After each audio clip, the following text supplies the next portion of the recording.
Alléluia, Alléluia, Alléluia, Alléluia, Alléluia.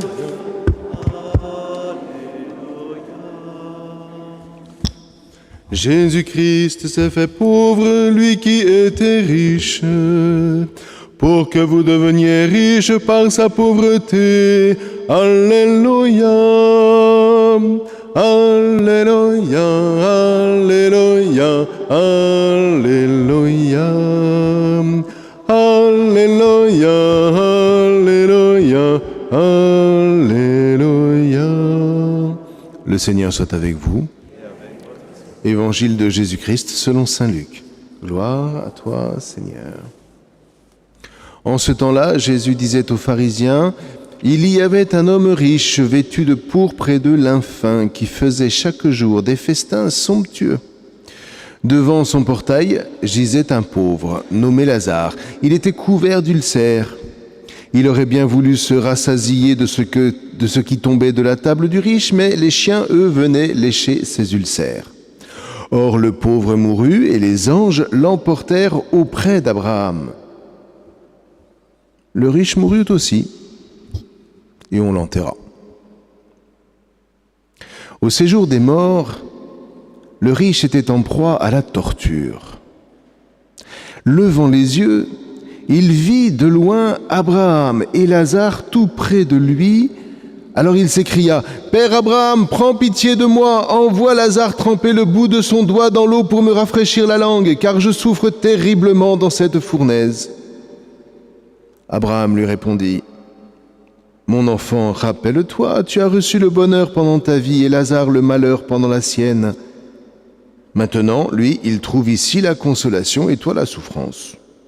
Et en plus de tout cela, un grand abîme a été établi entre vous et nous, pour que ceux qui voudraient passer vers vous ne le puissent pas, et que de là-bas non plus on ne traverse pas vers nous. » Le riche répliqua, « Eh bien, Père, je te prie d'envoyer Lazare dans la maison de mon Père. En effet, j'ai 5 frères, qu'il leur porte son témoignage, de peur qu'eux aussi ne viennent dans ce lieu de torture. » Abraham lui dit, « Ils ont Moïse et les prophètes, qu'ils les écoutent. » « Non, Père Abraham, dit-il, mais si quelqu'un de chez les morts vient les trouver, ils se convertiront. » Abraham répondit, « S'ils n'écoutent ni Moïse ni les prophètes, quelqu'un pourra bien ressusciter d'entre les morts, ils ne croiront pas. » Acclamons la parole de Dieu. Louange à toi, Seigneur Jésus.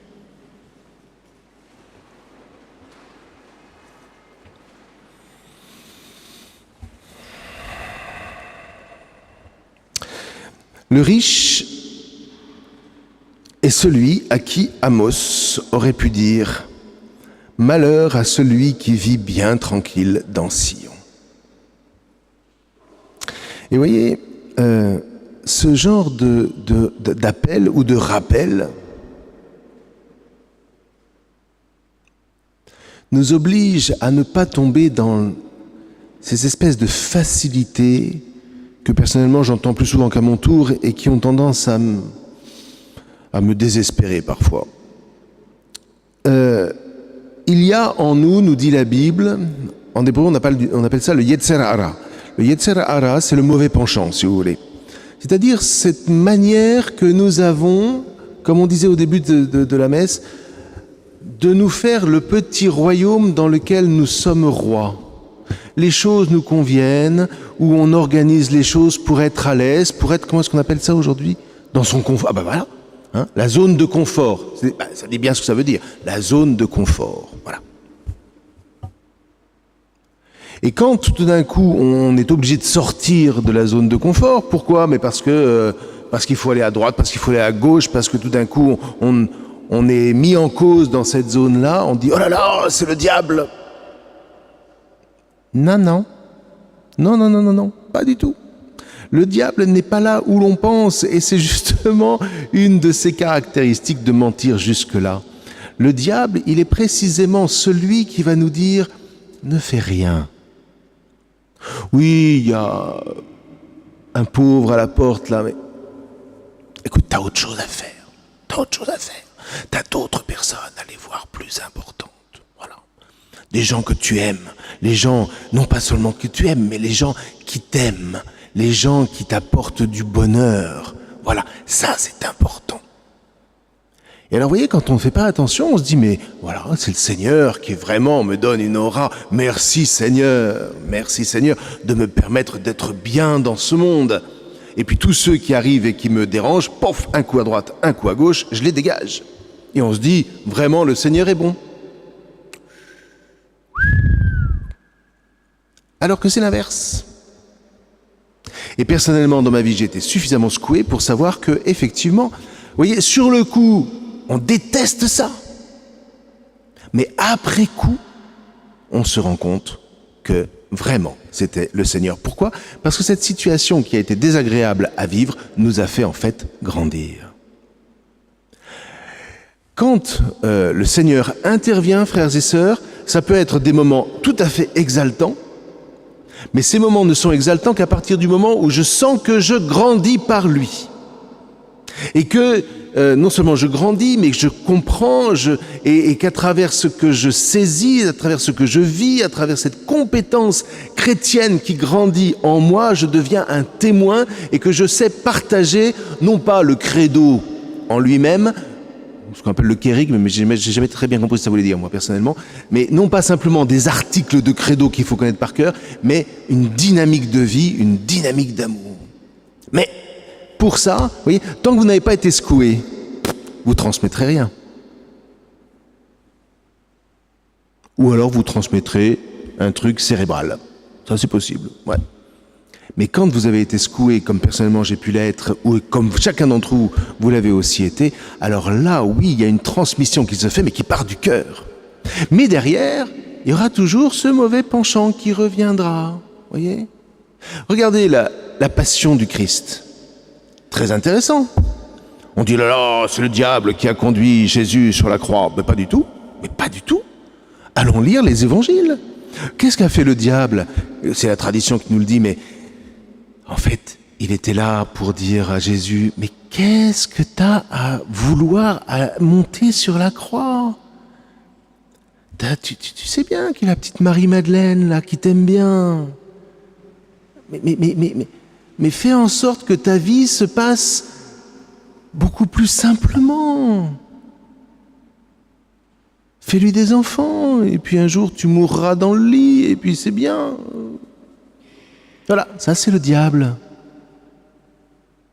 Mais vous voyez que le diable, il est en train de lui dire, mais allez, fais-toi une vie tranquille. Et le Père, lui, allez lire le chapitre 17 selon Saint Jean. Ben non. Et ce qu'il y a de plus beau là-dedans, c'est que Jésus nous apprend non pas à se laisser faire par le Père, non, c'est même pas qu'il ne peut pas faire autrement, non, il consent. Et il y a même une joie, vraiment, l'évangile selon Saint Jean, de ce point de vue-là, il y a une joie à être secoué par le Père, parce qu'il sait très bien que, non pas ma volonté, Père, mais la tienne. Vous comprenez ? Donc la vie chrétienne, c'est accepter les secousses. Et ne pas trop vite considérer que quand nous secouons les autres, nous les secouons de la part du Père. Il faut aussi faire attention à ce point de vue-là. Parce que quand nous, on se met à secouer les autres, eh bien, on se refait son petit royaume. Vous voyez ? Quand je suis dans mon royaume, je secoue tous ceux qui mettent en cause mon royaume. Eh bien, ça finira par ce qui se passe dans la parabole. À un moment, voilà, le bon Dieu aura eu beau secouer tout ce qu'il a pu, on n'aura pas voulu voir. Et on se retrouvera là où on ne nous voit plus dans la vie éternelle. Voyez ? Quand on vient communier, chaque communion, normalement, est une secousse d'être. Chaque communion doit être une secousse d'être. Et quand tout d'un coup, vous êtes dans votre... Vraiment, moi, personnellement, c'est pas ma philosophie, mais c'est la manière dont maintenant je vis vraiment les choses. Et c'est pour ça que je dis toujours gloire à Dieu, gloire à Dieu, gloire à Dieu. Parce que dès qu'il y a une vraie secousse, quelque chose qui te dérange, quelque chose qui te choque, mais ça peut être dans des choses complètement minimalistes. Plutôt que de me dire, ouais, c'est le diable. Non. Là, le Seigneur m'attend. Et donc je réponds, me voici. Une secousse, me voici. D'accord ? Alors maintenant, voilà, après il faut discerner ce qui vient vraiment du bon Dieu, ce qui n'en vient pas, etc. Mais les saints, les plus grands saints, ils ont su reconnaître le bon Dieu dans toutes les secousses. À quoi vous voyez que vous avancez dans ce chemin de sainteté? C'est à chaque secousse si vous êtes capable de dire « me voici ». Intéressant, non? Comme programme. Et je vous assure que ça apporte une vraie joie. Alors, demandons au Seigneur cette grâce-là. Demandons surtout au Seigneur de ne pas nous laisser aveugler par notre mauvais penchant, qui ferait de nous des riches dans notre petit royaume. Hein. Et puis là où ça nous dérange le plus, y aller, relever le défi, dire au Seigneur, me voici, et vous verrez que beaucoup de combats que vous croyez où vous croyez déjà défaits, vous apporteront la victoire. Et puis peut-être qu'on aura la simplicité de se témoigner des quelques victoires que nous aurons vécues les uns les autres. Amen.